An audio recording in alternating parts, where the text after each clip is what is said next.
তার জন্য জান্নাতে একটা ঘর বানায়। তো এই খবর পাইয়া সে ঘোষণা দিছে, আমি একা একটা মসজিদ বানাইয়া একা জান্নাতের ঘরে থাকবো। লন মুজাম্মেল ভাই লন, আমি একা থাকবো, তোমরা কেউ দেওয়ানোর দরকার নাই। তো এলাকার একজন কাঠুরিয়া মানুষ, এর মনের ভিতরে বড় আফসুস, মনে কি বড় আফসুস, আরে আমি যদি একটা মসজিদ বানাইতে পারতাম, আমি তো ওই ঘরের ভিতরে থাকতে পারতাম।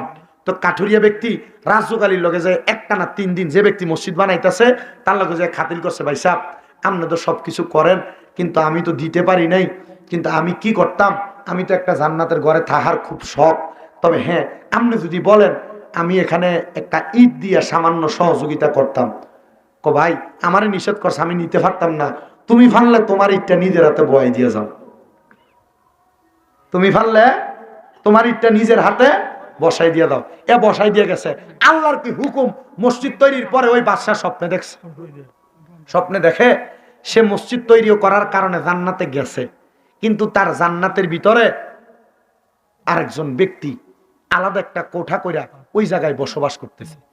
সে চিন্তা করলো, আমি বানাইলাম মসজিদ, এই লোক জান্নাতের ভিতরে, সে যাইয়া ওই জামানার বড় আল্লাহ পাকের অলি, যার নাম হযরত আব্দুল্লাহ মারুফ কারখি রহমতুল্লাহ আলাই, ওনার কাছে গেছে। আব্দুল্লাহ মারুফ কারখির কয়, হুজুর আমি স্বপ্নে এটা দেখছি। কয় তুমি তো মানুষ থেকে সহযোগিতা না নিয়ে ভুল করছো। বলে কেন? কয় কু আনফুসাকুম ওয়া আহলিকুম নারা, নিজের জাহান্নামের আগুন থেকে বাঁচো, তোমার আহালকে বাঁচাও। মসজিদ একাটিয়ে দিয়ে বানাইলে লইতো না, তোমার এলাকার কেউ দিতে চাইনি, খবর লও, দিলে লও। বলে কেন?